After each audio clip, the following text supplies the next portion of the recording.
Hello, hello. What's up? How's everybody doing? Uh, it is currently 2:30 in the morning. On that very special day for all you lovers out there, you special boys and girls, theys and thems, etc., etc. And it's Valentine's Day. That's it's everybody's favorite day, where they come together with their special someone, and they hang out. They do the thing with the other thing. Anyway, uh, today's episode's gonna be talking about uh, the more toxic side of Valentine's Day, not specifically of the day, but more so of relationships and romance. All right, so let's get down to like the basics of specifying what exactly romance is. So, uh, the term romance would be used to incite like this feeling of love or affection for somebody. I feel, and the fact that first of all, the fact that there's a whole day dedicated to it kind of means is pretty important. But second of all, um, it's a very strong feeling, at least, uh, and you should probably have it high up in your mind, or have it high up in your chart, if you per se, in your head, of like emotions that you feel, that you want to feel. uh Romance is definitely something that's a little bit more sacred compared to like other things that we talked about, like depression, or just straight happiness. And even those two are very helpful for you, but romance is definitely more so indulgent than helping yourself. Um, that being said, uh, it is a decadent emotion, which some would say, when they're like watching those fucking uh, candy bar like commercials, and they're like, "Ooh, decadent chocolate, it's delicious." Well, decadent's actually bad for you. Decadent, the word decadent is like deteriorating. I feel the term romance can definitely deteriorate you. It's good. It's like this like forbidden pleasure, but like it's it's it's good for you mentally, but it can definitely spiral very quickly. Now let me explain. I know a couple people that have had very bad experiences with certain relationships, and I know a couple people who are going through certain relationships that are technically a little bit hard. Uh, and everybody who is anybody who has a relationship knows that relationships are complicated, and they're not smooth sailing. There's bumps in the way. Oh, and by the way, before we begin, the game Metal Gear Rising, pretty good game. I'm putting the sound on because the music's pretty good. Anyway, um, but yeah, not every relationship is going to be smooth sailing. There's going to be bumps into them, and you're going to have to get over it. But that's the joy in having a relationship. It's the fact that you can have these problems and get over them without having major problems in your everyday life, and having this connection with somebody. Now, what the problem is when you do change your life massively, or you change your ideals or your values, or the way you act, etc., etc., to an extreme degree, to the point where you're no longer yourself. Now let me explain. My name is, I don't know, say my name is like Jack, and I was actually, let's not use that word. Let's say my name was Wallace. I don't know why I said Wallace, but say my name is Wallace. And I was walking down the street, or with my girlfriend, and she said like, I don't really want to like hang out with you if your name's Wallace. Wallace is a fucking stupid ass name. Can you name yourself Jack? And now I identify as Jack, because my girlfriend will not like me if I name myself fucking Wallace. That's a very extreme, stupid example. But my point is, if you're going to the extremes of changing your personality or the way you are to that extent for somebody, uh, chances are that person isn't good for you, and you're just hurting yourself. Um, Romance is kind of like this, like especially love. Love is a more powerful, pure, I would say, version of romance. Romance is this like combination of, a little bit of love, a little bit of lust, really, little bit of curiosity, and a whole lot of just like youth. I feel, um, and love is this pure version of just like attraction. And if you like quote unquote love this person that's manipulating you into changing your personality, that's probably very bad for you. So big key signs for that, that fact that you're being manipulated or slash you're being brainwashed by the power of love. Is one, you're changing your day to day activities to the extreme. And I don't mean like I'm hanging out with the person I like a lot. No, you can do that. I mean so like you usually hang out with your parents on a certain day, or you usually hang out with a certain friend on a certain day, and then all of a sudden your girlfriend or your boyfriend or your special person is telling you, "No, I don't want you to do that anymore." Those are your days. First of all, it's your life. You can live it how it is, and you should know that you need to have some personal time away from your special someone, because at that point you're basically just married, and also it's not healthy to be with somebody every day. So yeah, that's one way. Another way is if you're changing the way you talk, or the way you look at things. So say you can't say slurs. No, you can't say swears anymore. Say like your special someone doesn't like you saying swears anymore, and you just stop cursing. I guess that's a fine thing, in general, but if that's just not how you talk, if that's keeping you from, being you, it's probably hard to even just like create sentences in general. I mean, that's also not the best example, but if you're just changing the way you talk, maybe you're talking more posh or more elegantly to accompany your special someone's needs. It's just not good.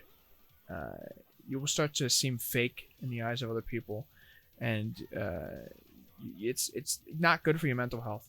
You'll start to deteriorate mentally and not be who you say you are. You won't even know who you are later down the road. And third, if you start to act in activities that you normally wouldn't do, and by that I mean, say I love racing, I love NASCAR, but then all of a sudden, I start to hate racing, and I start to want to watch and participate in croquet. First of all, who the fuck watches croquet? Not me. And everybody else would be like, what got you into croquet? And then they're like, well, my special someone watches croquet, so I'm gonna start watching croquet.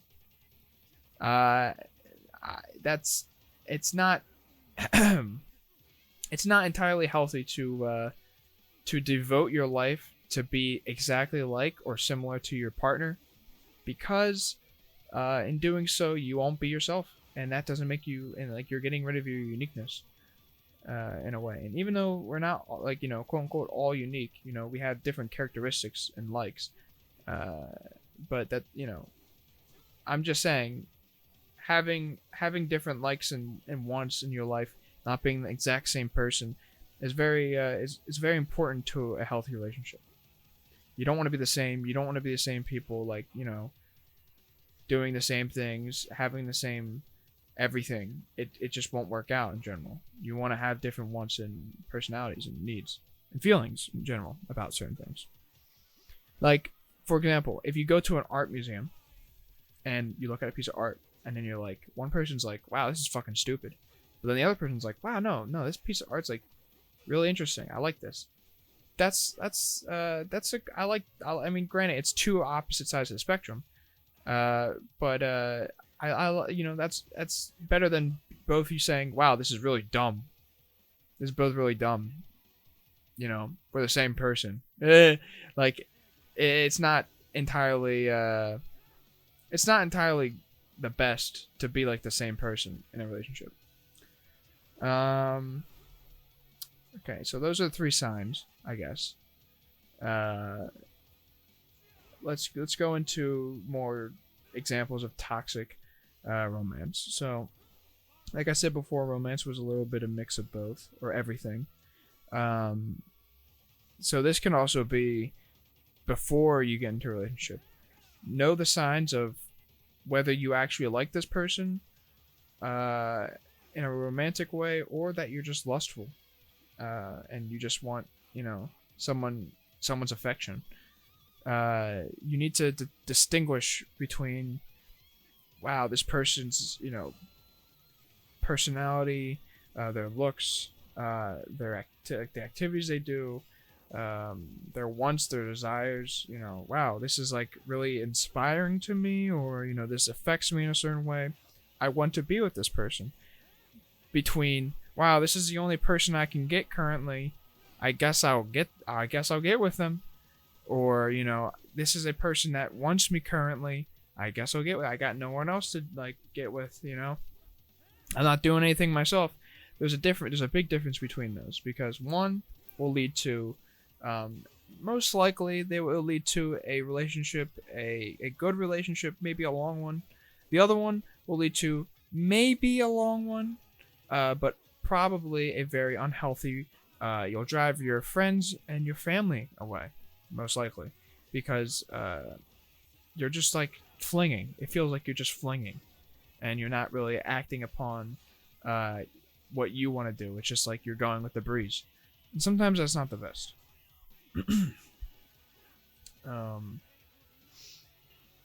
What else? What else is there?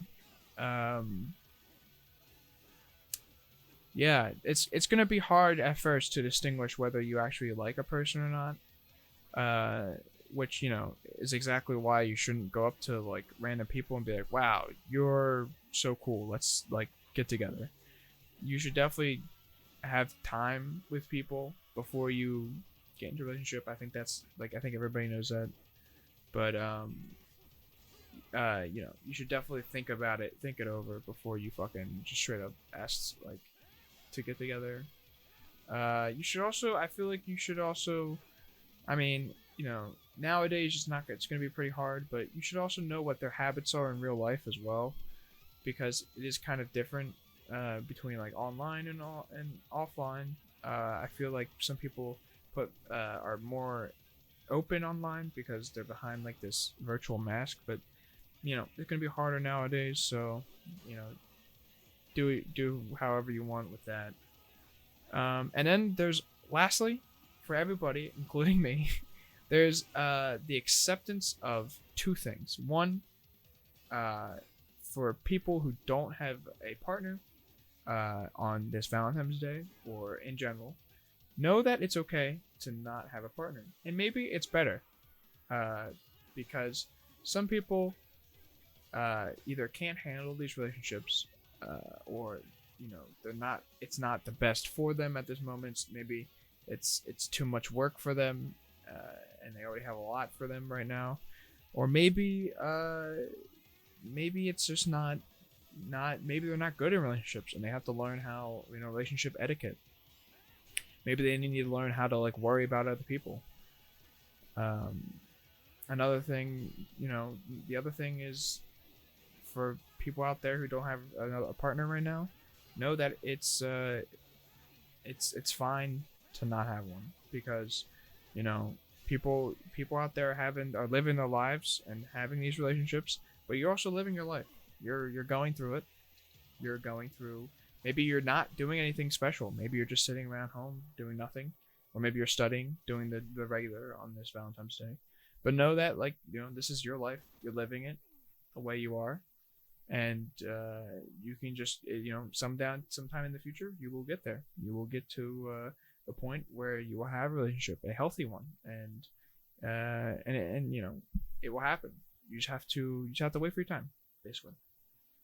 um Overall, I think this I think general romance pretty good, as in like most romance is okay.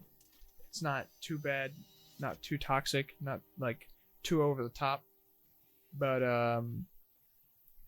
just make sure you know what you're getting into, and you're not straight up going like full